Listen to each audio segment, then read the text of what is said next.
Hello 11th class English में आज हम जो टॉपिक करेंगे वो है सिंथेसिस। आपके लिए ये टॉपिक एकदम नया है, आपने इससे पहले इसके बारे में नहीं पढ़ा है। ये पार्ट 1 है जिसमें हम सिंथेसिस में सिंपल सेंटेंसेस के बारे में पढ़ेंगे। सबसे पहले इस टॉपिक को ही जान लेते हैं कि सिंथेसिस होता क्या है। सिंथेसिस वर्ड का मीनिंग है टू कंबाइन, यानी जोड़ना। क्या जोड़ते हैं हम इंग्लिश ग्रामर में? जब हम सिंथेसिस की बात करते हैं, जब हम कंबाइन करने की, जोड़ने की बात करते हैं, तो एक्चुअली हम क्या जोड़ने की बात करते हैं? डेफिनेशन देखो, आप समझ जाओगे। सिंथेसिस मीन्स कंबाइनिंग टू और more simple sentences into one sentence. Synthesis means combining two or more simple sentences into one sentence. जब हम दो या दो से ज़्यादा अपने सिंपल सेंटेंसेस को जोड़कर कोई एक सेंटेंस बना देते हैं, दैट मीन्स सिंथेसिस। क्या मतलब हुआ सिंथेसिस का? दो या दो से ज़्यादा सिंपल सेंटेंसेस को जोड़कर एक सेंटेंस बना देना। ये हम कैसे करते हैं? देखो, यहाँ दो सेंटेंसेस हैं। He went to Agra, he wanted to see the Taj Mahal. हमारा पहला सेंटेंस है ही वेंट टू आगरा, दूसरा है he wanted to see the Taj Mahal. अब हमें इन दोनों को कंबाइन करना है। कंबाइन करने का क्या मतलब है? एक फुल स्टॉप रह जाएगा, है ना। दोनों सेंटेंसेस कंबाइन हो जाएंगे इस तरह से कि मीनिंग भी चेंज ना हो। ठीक है, बिना मीनिंग को चेंज किए हमें दोनों सेंटेंसेस को कंबाइन कर देना है। अब कितने तरीके हैं इन्हें जोड़ने के?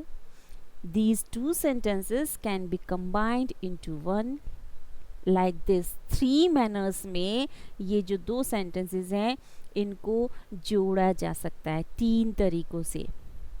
कौन से 3 तरीके हैं देखते हैं। First one is He went to Agra to see the Taj Mahal. देखो, हमारा सेंटेंस था he went to Agra के बाद दूसरा वाला सेंटेंस था he wanted to see the Taj Mahal. अगर हिंदी मीनिंग पे जाएं तो दोनों सेंटेंसेस का मीनिंग ही जाता है he went to Agra, वह आगरा गया। he wanted to see the Taj Mahal, वह ताजमहल देखना चाहता था। दोनों को अगर हम हिंदी में जोड़ के बोलेंगे तो हम ऐसे बोल सकते हैं कि वह ताजमहल देखने आगरा गया। वह ताजमहल देखने आगरा गया। हिंदी में दोनों सेंटेंसेस को जोड़कर एक करके ऐसे बोला जा सकता है। ये उसी तरह से यहाँ पर हमने सेंटेंस को इंग्लिश में जोड़ा है। He went to Agra to see the Taj Mahal. हमने यहाँ पे सेकेंड सेंटेंस में जो दो वर्ड आ रहे थे ही और वांटेड, उनको हटा दिया है और उसका जो मेन पार्ट है सेंटेंस का उसको रख लिया है। एक तरीका ये हो गया। दूसरा तरीका क्या है? ये है he wanted to see the Taj Mahal so he went to Agra. He wanted to see the Taj Mahal so he went to Agra. Clear है? वह ताजमहल देखना चाहता था, इसलिए वह आगरा गया। यहाँ हमने सो इस कंजंक्शन का यूज़ करके, कनेक्टर का यूज़ करके हमने दोनों सेंटेंसेस को जोड़ दिया है। हमने उन्हें पूरा पूरा रखा और बीच में हमने ये कंजंक्शन सो यूज़ कर लिया। यहाँ भी हमारे दोनों सेंटेंसेस जुड़कर एक सेंटेंस बन गया है। तो ये हमारा सेकेंड तरीका हुआ। एक और तरीका है, वो है ये he went to Agra because he wanted to see the Taj Mahal. He went to Agra because he wanted to see the Taj Mahal. वह आगरा गया क्योंकि वह ताजमहल देखना चाहता था। वह आगरा गया क्योंकि वह ताजमहल देखना चाहता था। यहाँ हमने बिकॉज कंजंक्शन का यूज़ किया है और दोनों सेंटेंसेस को हमने कंबाइन कर दिया, जोड़ दिया। यही सिंथेसिस है। अब देखो, यहाँ जो 3 तरीके इस्तेमाल किए हैं जोड़ने के, एक्चुअली ये हमारे पास जो 3 सेंटेंस अब आ गए हैं, ये 3 टाइप के सेंटेंस है, 3 तरह के सेंटेंस है। पहले वाला सिंपल सेंटेंस है, सेकंड वाला कंपाउंड सेंटेंस है और थर्ड वाला कॉम्प्लेक्स सेंटेंस है। क्या आपने आज से पहले कभी कंपाउंड सेंटेंस और कॉम्प्लेक्स सेंटेंस ये पढ़े हैं?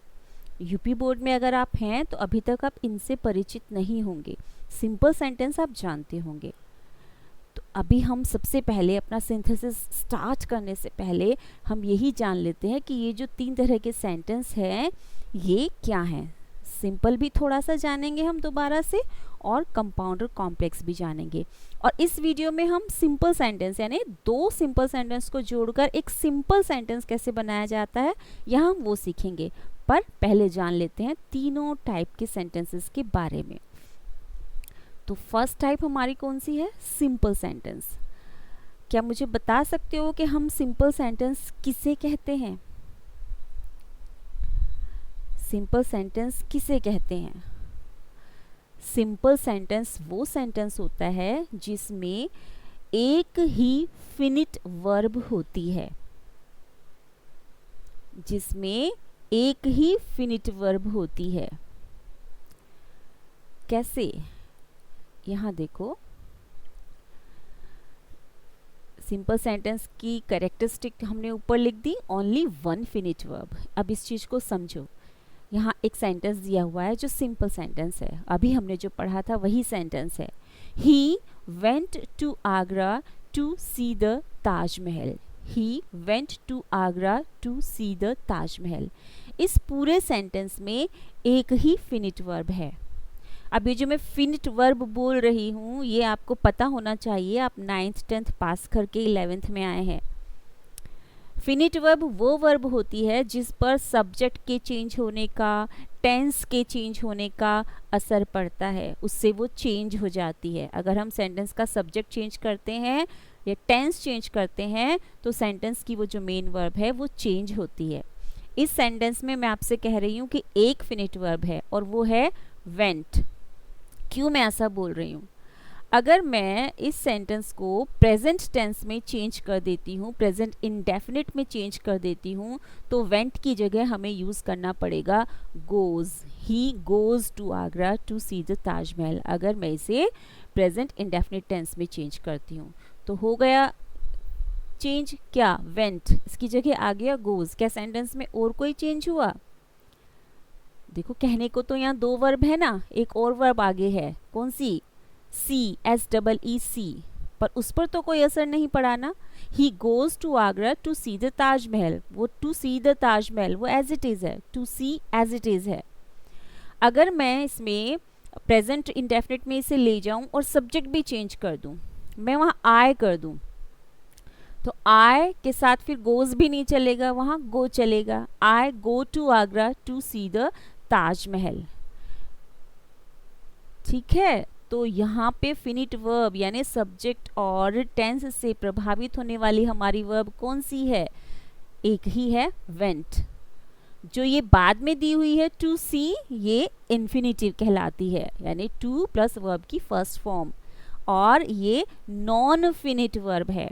जितनी भी वर्ब जो टेंस के बदलने से, सब्जेक्ट के बदलने से, जिन पर असर नहीं पड़ता सेंटेंस के अंदर, वे नॉन फिनिट वर्ब होती हैं। टू सी एक इन्फिनिटिव है, टू प्लस वर्ब की फर्स्ट फॉर्म है ना। तो खैर, हम बात कर रहे थे फिनिट वर्ब की, सिंपल सेंटेंस की। सिंपल सेंटेंस की पहचान है कि इसमें एक ही फिनिट वर्ब होती है, और ये जो सेंटेंस आपके सामने है अभी हमने देखा, यहाँ एक फिनिट वर्ब है और वो है वेंट। अब बात करते हैं दूसरी टाइप के सेंटेंस की, कंपाउंड सेंटेंस। जिस सेंटेंस को अभी हमने सो से जोड़ा था वो एक कंपाउंड सेंटेंस था। तो कंपाउंड सेंटेंस की खास बात क्या होती है? कंपाउंड सेंटेंस की खास बात ये होती है कि 2 इंडिपेंडेंट क्लॉजेज, 2 और मोर इंडिपेंडेंट क्लॉजेज इसमें होती हैं, यानी 2 तो कम से कम होती ही हैं। क्लॉजेज पता होगा, जब एक सेंटेंस पार्ट्स में होता है, एक सेंटेंस के अंदर दूसरा सेंटेंस भी होता है, सेंटेंस विद इन सेंटेंस होता है, वही क्लॉज होती है। Sentence with in sentence clause कहलाता है, यानी कि उसका अपना सब्जेक्ट सेंटेंस का एक ऐसा पार्ट हो सकता है इसका अपना सब्जेक्ट हो, अपनी वर्ब हो, ऑब्जेक्ट भी हो सकता है हो, तो वो खुद में पूरा सेंटेंस होता नहीं, उसके साथ पार्ट दूसरा हुआ भी लगा हुआ होता है, वो क्लॉज होता है। जैसे यहाँ ये सेंटेंस देखो, he wanted to see the Taj Mahal so he went to Agra. He wanted to see the Taj Mahal so he went to Agra. इस सेंटेंस को देखो तो इसमें क्लियरली पता चल रहा है कि सेंटेंस के दो पार्ट हैं। he wanted to see the Taj Mahal एक पार्ट हो गया, so he went to Agra दूसरा पार्ट हो गया। ये जो इसके दो पार्ट हैं ये अपने आप में कंप्लीट हैं, इनमें सब्जेक्ट है, इनमें वर्ब है, इनमें ऑब्जेक्ट है ना, दोनों ही पार्ट में, लेकिन फिर भी ये दोनों मिलकर एक सेंटेंस बना रहे हैं। तो इस तरह से सेंटेंस जब पार्ट्स में होता है, ये जो सेंटेंस के पार्ट हैं इन्हें ही हम क्लॉज कहते हैं। अब ये सेंटेंस कंपाउंड सेंटेंस क्यों है? सबसे पहली बात तो ये कि सिंपल सेंटेंस नहीं है, क्योंकि यहाँ पे इसमें हमें दो फिनिट वर्ब नजर आ रही हैं। पहली he wanted to see the Taj Mahal वाले पार्ट में वांटेड एक फिनिट वर्ब है, so he went to Agra यहाँ वेंट एक दूसरी फिनिट वर्ब है। और हमने सिंपल सेंटेंस की क्या पहचान पढ़ी कि उसमें एक ही फिनिट वर्ब होती है, तो ये सिंपल सेंटेंस नहीं है। कंपाउंड क्यों है? क्योंकि इसमें दो इंडिपेंडेंट क्लॉज हैं, यानी दो पार्ट तो हैं सेंटेंस के, लेकिन वो अपने आप में इंडिपेंडेंट है, एक दूसरे पे डिपेंड नहीं है, उनमें एक सिंपल सा रिलेशन है। हम he wanted to see the Taj Mahal को बिल्कुल अलग लिख सकते हैं, वो अपना अलग बिल्कुल मीनिंग देगा। सो ही वेंट टू आगरा को भी हम अलग से लिख सकते हैं, दोनों अपने आप पे कंप्लीट सेंटेंस हैं। कंपाउंड सेंटेंस जिसमें इंडिपेंडेंट क्लॉजेज होती हैं। अब तीसरा टाइप क्या है सेंटेंस का? Complex sentence. इसकी क्या पहचान है? कॉम्प्लेक्स सेंटेंस में वन इंडिपेंडेंट क्लॉज होती है और अदर डिपेंडेंट क्लॉज होती है, यानी कि क्लॉजेस इसमें भी हैं, लेकिन एक तो इंडिपेंडेंट होगी, उसको हम मेन क्लॉज, प्रिंसिपल क्लॉज भी बोलते हैं, और दूसरी इस पर डिपेंड होगी, जिसे हम डिपेंडेंट क्लॉज भी बोलते हैं और सबऑर्डिनेट क्लॉज भी बोलते हैं। यानी कि एक क्लॉज कम से कम ऐसी होगी जिसका काम नहीं चलेगा हमारी दूसरी क्लॉज के बिना। एक बिल्कुल इंडिपेंडेंट होगी और एक उस पर डिपेंड होगी। जैसे यहाँ सेंटेंस देखो, he went to Agra because he wanted to see the Taj Mahal. He went to Agra because he wanted to see the Taj Mahal. Sentence के दो पार्ट है, यानी दो क्लॉज हैं इसमें। पहली he went to Agra और दूसरी क्लॉज है because he wanted to see the Taj Mahal. अब he went to Agra तो अपने आप पे कंप्लीट है, इंडिपेंडेंट है, लेकिन because he wanted to see the Taj Mahal ये डिपेंड है हमारी पहली क्लॉज पे। इसका मीनिंग तभी कंप्लीट होगा जब हम इसे पहली क्लॉज से जोड़कर बोलेंगे। तो कॉम्प्लेक्स और कंपाउंड सेंटेंस में ये डिफरेंस है। अब तुम्हें तीन तरह के सेंटेंसेस यहाँ समझ में आ गए होंगे। अब आगे बढ़ते हैं हम और अपना जो सिंपल सेंटेंस है उनको, दो या दो से ज़्यादा सिंपल सेंटेंस को जोड़कर कैसे हम एक सिंपल सेंटेंस बना सकते हैं उसको सीखते हैं। ध्यान रहे, आज हम केवल यही सीखेंगे कि हम दो या दो से ज़्यादा सिंपल सेंटेंस को जोड़कर एक सिंपल सेंटेंस कैसे बनाते हैं।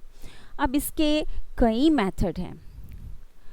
जो हमारा फर्स्ट मेथड है वो है बाय यूजिंग इन्फिनेटिव टू, यानी हम सेंटेंस की वर्ब को पकड़कर उसके साथ फर्स्ट फॉर्म के साथ टू पहले लगाकर, यही इन्फिनेटिव होता है ना, टू प्लस वर्ब की फर्स्ट फॉर्म लगाकर हम दो सेंटेंसेस को जोड़ते हैं। कैसे? यहाँ सेंटेंस है I am going home I have to study. I am going home I have to study कैसे जोड़ सकते हो? आई एम गोइंग होम, मैं घर जा रहा हूँ, आई हैव टू स्टडी, मुझे स्टडी करनी है, तो मैं स्टडी करने घर जा रहा हूँ। I am going home to study, ठीक है, I am going home to study. इस तरह से हम सेंटेंस को जोड़ेंगे। यहाँ हमने टू इन्फिनेटिव का यूज़ किया है जो हमारे पास पहले से ही अवेलेबल था एक सेंटेंस में, बस हमने जो हमारे लिए अनइम्पोर्टेंट वर्ड थे आई हैव उसको हटा दिया है और तब दोनों सेंटेंसेस को जोड़ दिया है। I am going home to study. ये अब एक सिंपल सेंटेंस बन गया है। कैसे? क्योंकि इसमें एक ही फिनिट वर्ब है। गोइंग जो है हमारी हेल्पिंग वर्ब एम के साथ, वो हमारी फिनिट वर्ब है। दूसरा सेंटेंस देखते हैं। They will come here, they want to meet us. ये हमारा सेट ऑफ सेंटेंसेस है। They will come here, they want to meet us. कैसे जोड़ सकते हैं? वही हम दे वॉन्ट को यहाँ इग्नोर करके चलेंगे। हमारा सेंटेंस कैसे जुड़ जाएगा? They will come here to meet us, they will come here to meet us. ठीक है, और देखते हैं सेंटेंसेस। यहाँ तीनों सेंटेंस हमारे पास हैं, सेंटेंस के सेट्स हमारे पास हैं, इनको जोड़कर देखते हैं। फर्स्ट वन है इधर, Tushar has some duties, he has to perform them. Tushar has some duties, he has to perform them. तो to perform तो समझ में आ रहा है, हम he has को इग्नोर कर देंगे, to perform रखेंगे। Tushar has some duties to perform। अब ये them लगाना है कि नहीं?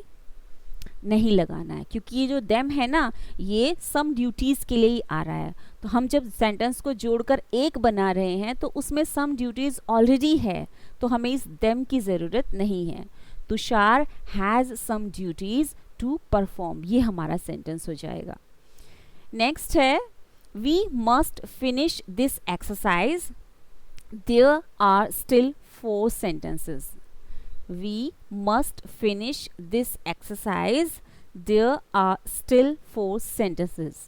अब हमारे इन दोनों में से कौन से सेंटेंस में हमें ऐसी वर्ब मिल रही है जिससे पहले हम टू लगा सकते हैं, जिसे इन्फिनेटिव बना सकते हैं? वो है हमारा फर्स्ट सेंटेंस जिसमें फिनिश आ रहा है। इससे पहले हम टू लगाएंगे और वी मस्ट को हम इग्नोर कर सकते हैं। तो हम क्या करेंगे? There are still 4 sentences to finish this exercise. There are still 4 sentences to finish this exercise. यहाँ पर ये जो we must है, अगर हम इसे इंक्लूड करना चाहें किसी तरह से, क्योंकि हमें लग रहा है वी यहाँ पर है, तो हम किस तरह से इंक्लूड करें, तो हम ऐसा कर सकते हैं। वैसे ये सेंटेंस बिल्कुल ठीक है अपने आप में, पर हम ऐसा कर सकते हैं कि there are still 4 sentences for us to finish this exercise. हम टू से पहले यहाँ फॉर अस रख सकते हैं। There are still 4 sentences for us to finish this exercise. ठीक है, अगला सेंटेंस, अगले सेंटेंस का सेट देखते हैं। Ravi keeps some dogs, they guard his office. Ravi keeps some dogs, they guard his office. Ravi के पास डॉग्स क्यों हैं? उसके ऑफिस को गार्ड करने के लिए, तो to guard his office. Ravi keeps some dogs to guard his office, simply जुड़ जाएगा ये। Ravi keeps some dogs to guard his office. Okay, तो इस तरह से हम इन्फिनेटिव का यूज करके 2 सिंपल सेंटेंसेस को जोड़कर एक सिंपल सेंटेंस बना सकते हैं। अब हम दूसरा तरीका देखते हैं, बाय यूजिंग पार्टिसिपल्स। पार्टिसिपल्स जानते हो ना, जब हम वर्ब को एडजेक्टिव की तरह से यूज करते हैं तो वही वर्ब पार्टिसिपल कहलाने लगती है। पार्टिसिपल, और ये 3 तरह के होते हैं, प्रेजेंट, पास्ट और परफेक्ट पार्टिसिपल। प्रेजेंट, पास्ट और परफेक्ट पार्टिसिपल। पहले हम देखते हैं कि प्रेजेंट पार्टिसिपल का यूज करके किस तरह से हम 2 सेंटेंसेस को जोड़कर एक सिंपल सेंटेंस बना सकते हैं। प्रेजेंट पार्टिसिपल क्या होता है? वर्ब की फर्स्ट फॉर्म में ing लगाकर उसको एडजेक्टिव की तरह से यूज करना, वो प्रेजेंट पार्टिसिपल है। अब यहाँ पर सेंटेंस देखो, Mohan saw the danger, he returned. Mohan saw the danger, he returned. तो क्या देखकर मोहन रिटर्न हो गया? Seeing the danger. यहाँ सॉ की फर्स्ट फॉर्म सी में हमने ing जोड़कर अपना सेंटेंस स्टार्ट किया। कैसे? इस तरह से, सीइंग द डेंजर, फिर हमने फुल स्टॉप की जगह डाला कॉमा, और हमने, चूंकि ही से तो क्लियर नहीं होगा ना हमारा सब्जेक्ट, वो तो मोहन नाम से है, तो हमने मोहन यहाँ पर रखा। Mohan returned. Seeing the danger, Mohan returned. जब हम वर्ब की फर्स्ट फॉर्म में आईएनजी लगाकर इस तरह से पार्टिसिपल की तरह उसे यूज़ करते हैं, तो वर्ब के हिंदी मीनिंग में कर शब्द जुड़ जाता है। यहाँ है खतरा देखकर या देखते हुए। खतरा देखते हुए या खतरा देखकर Mohan return. Seeing the danger, Mohan return. एक और सेंटेंस देखो। Ruchi saw a tiger, she ran away. Ruchi saw a tiger, she ran away. वही, seeing a tiger, comma, Ruchi ran away. Seeing a tiger, फिर कॉमा, रुचि रैन अवे। इस तरह से आप सेंटेंसेस को जोड़ोगे। इसके बाद है by using past participle. Past participle क्या होता है? वर्ब की थर्ड फॉर्म जब एडजेक्टिव की तरह से यूज की जाए, that is past participle. Verb की थर्ड फॉर्म एडजेक्टिव की तरह से यूज करने पर पास्ट पार्टिसिपल बनता है। इसका यूज करके हम कैसे सेंटेंसेस को जोड़ते हैं? देखो, यहाँ हमारा सेट ऑफ सेंटेंसेस है। Rekha found the book was lost. Rekha found the book was lost. Lost यहाँ पे हमारी वर्ब की थर्ड फॉर्म है। तो रेखा को एक बुक मिली, और बुक कैसी थी? कैसी का जवाब जो वर्ड देगा वो एडजेक्टिव होगा, और यहाँ कैसी का जवाब कौन सा वर्ड दे रहा है? लॉस्ट। रेखा फाउंड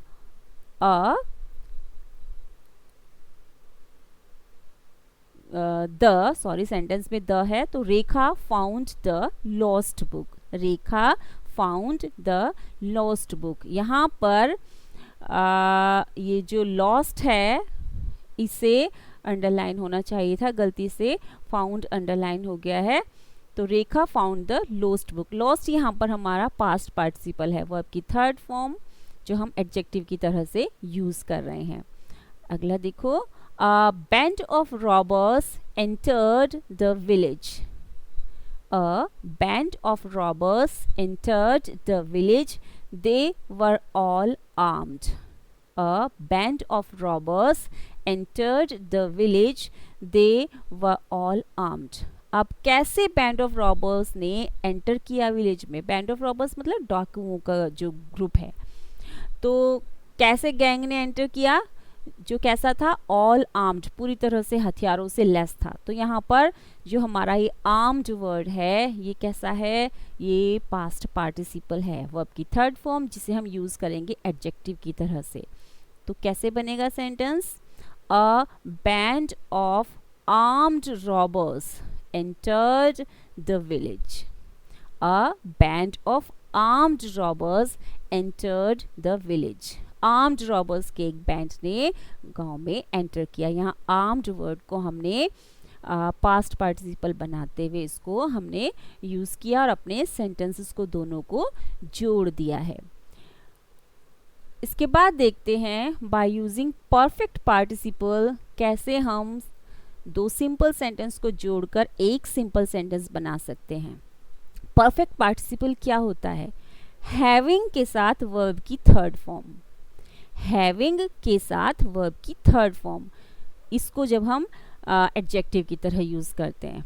अब देखो कैसे करेंगे।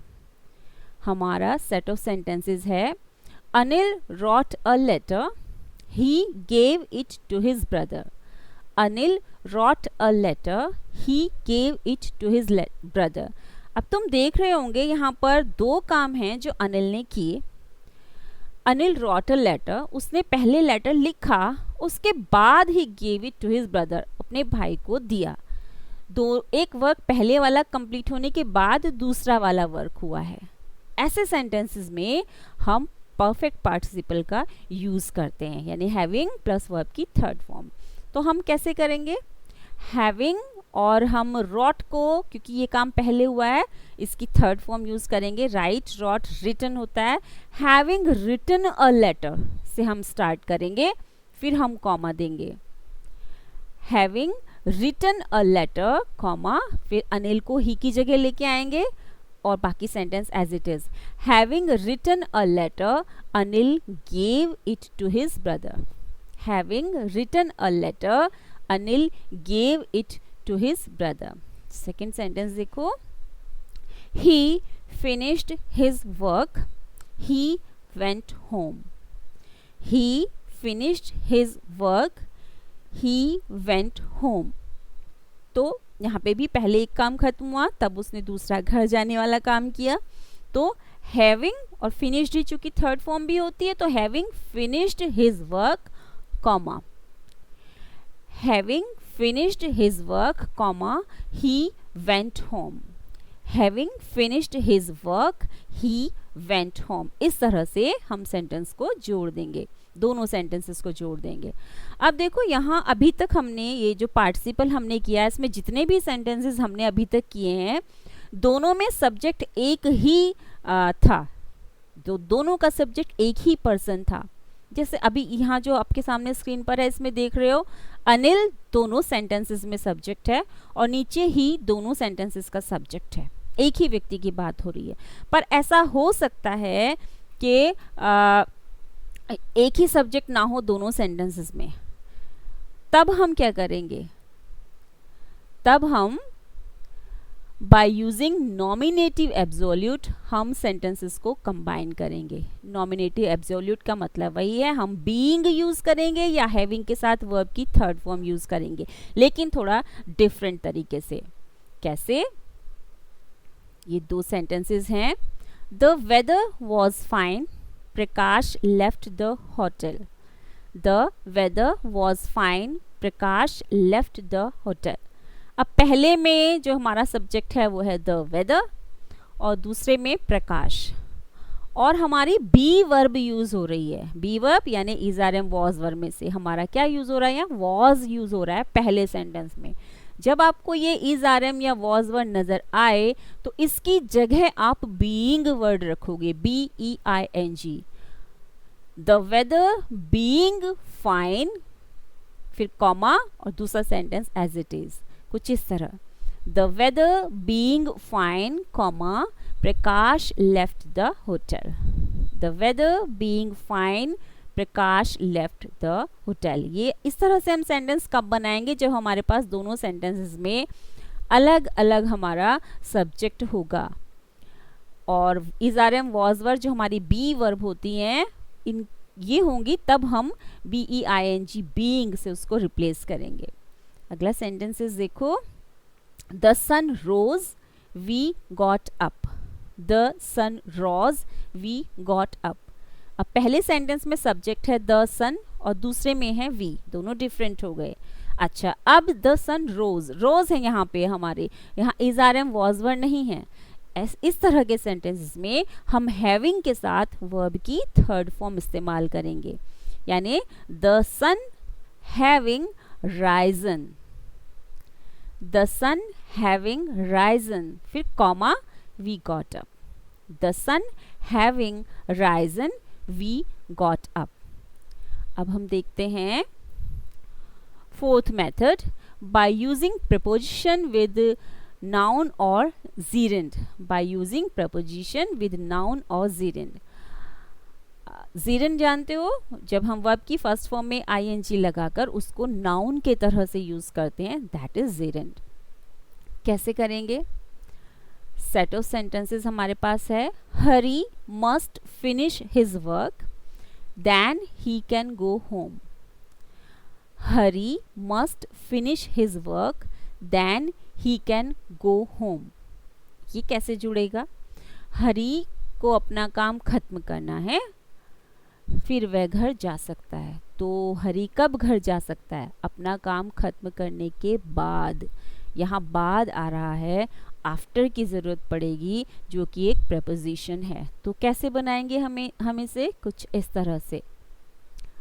मैं दूसरा तरीका बता रही थी आपको, वो था he can go home after, Hari can go home after finishing his work.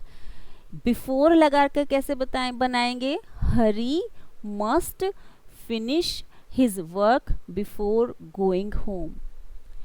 Hari must finish his work before going home. और जो आफ्टर लगा के बनाना है वो कैसे, ही कैन गो होम को पहले लाएंगे और ही की जगह हरी हो जाएगा। हरी कैन गो होम कब, आफ्टर फिनिशिंग हिज वर्क।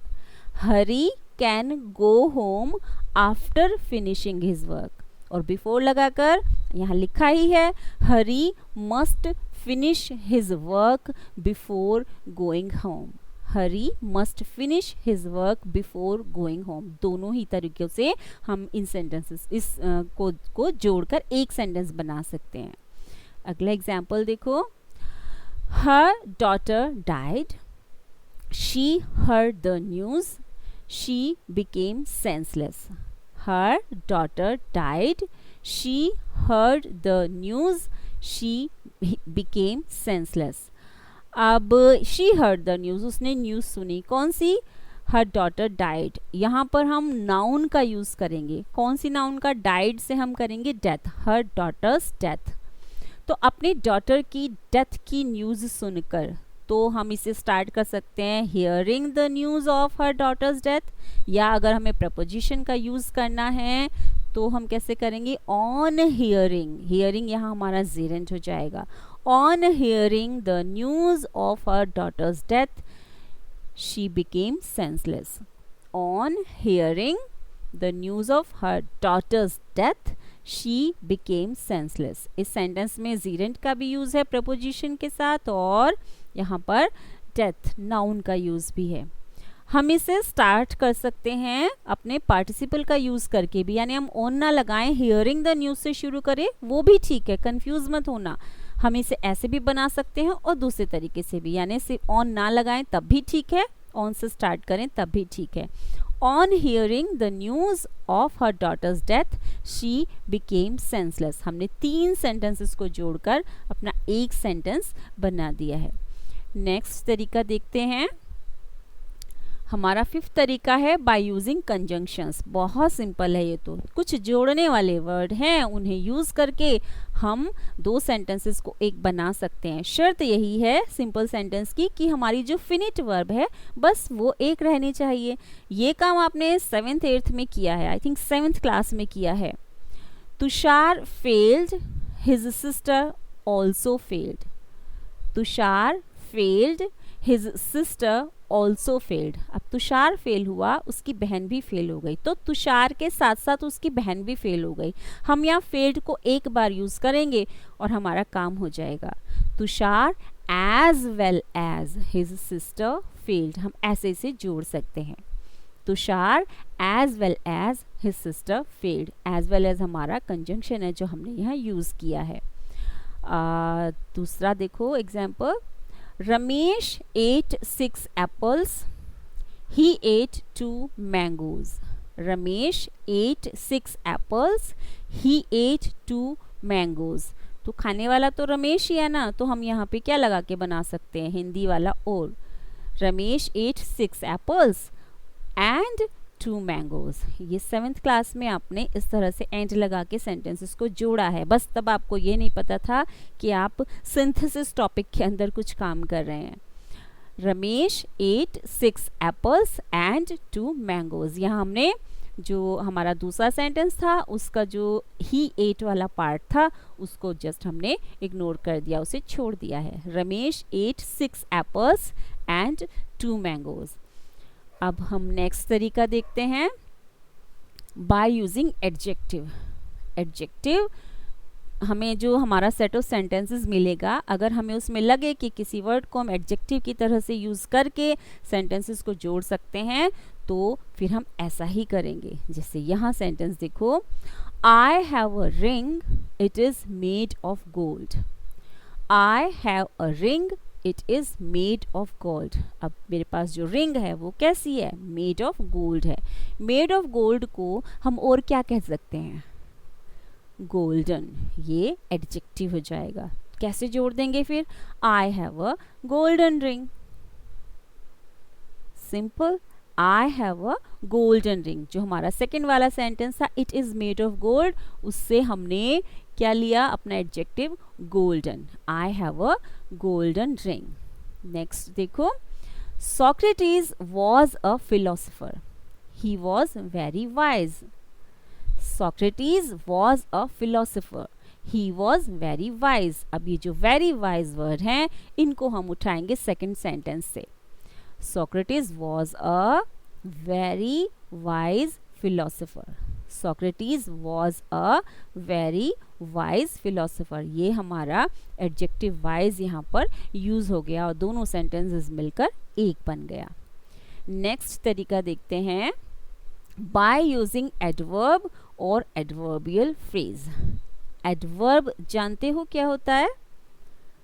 ये तो जब आपने पढ़ा होगा पार्ट ऑफ सेंटेंसेस उसमें पढ़ा ही है। एडवर्ब वो वर्ड जो एडजेक्टिव और वर्ब इन दोनों को मॉडिफाई करता है, यानी इन दोनों की खासियत बताता है। देखो जो एडजेक्टिव है वो तो नाउन प्रोनाउन की खासियत बताता है, लेकिन एडजेक्टिव की खुद और वर्ब की खासियत कौन सा वर्ड बताता है? एडवर्ब। और जब एडवर्ब के रूप में एक से ज़्यादा वर्ड्स यूज होते हैं तो वही एडवर्बियल फ्रेज बन जाती है। आपने 6th क्लास में, मैं अभी 6th क्लास को भी पढ़ा रही हूँ, तो वहाँ पर वर्ब की फर्स्ट वहाँ पर वर्ब में वर्ड में ly लगाकर, जैसे केयरफुली और ब्यूटीफुली, लाउडली, इस तरह से वहाँ पर एडवर्ब का यूज 6 से स्टार्ट है ना। तो ये जो ly लगाकर आपने एडवर्ब बनाना सीखा था वही कुछ है। अब एडवर्ब कई काम करता है, टाइम का भी, रीज़न बताने का भी, प्लेस बताने का भी। ये ग्रामर की बुक में पूरा डिटेल में पढ़िएगा और अब तक 9th-10th में आपको क्लियर हो ही जाना चाहिए। अब ये देखते हैं यहाँ कैसे इसको यूज़ करेंगे हम। Ravi kicked the old man, it was his intention. Ravi kicked the old man, it was his intention. कैसे जोड़ सकते हैं? रवि ने ओल्ड मैन को किक किया, इट वॉज हिज इंटेंशन, यानी उसने इंटेंशनली को किक किया।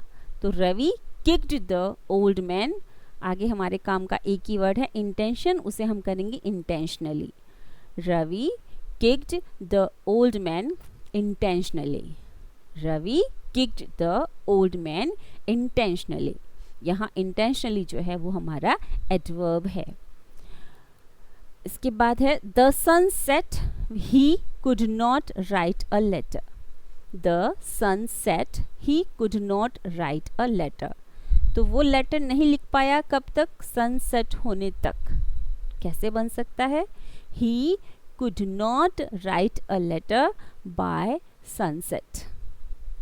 ही could not write a letter by sunset. यहाँ बाय सनसेट हमारा एडवर्ब है।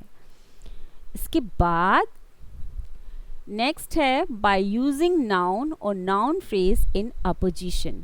बाय यूजिंग नाउन और नाउन फ्रेज इन अपोजिशन, यानी एक व्यक्ति के बारे में या किसी चीज़ के बारे में जब हमारे पास दो सेंटेंस है, दोनों सेंटेंसेस में उसकी कुछ खासियत बताई हुई हो कुछ नाउन यूज़ करके, तो हम क्या करते हैं, एक नाउन या नाउन फ्रेज को कॉमास के अंदर रख लेते हैं बीच में और दूसरी से हम सेंटेंस को कंप्लीट करते हैं।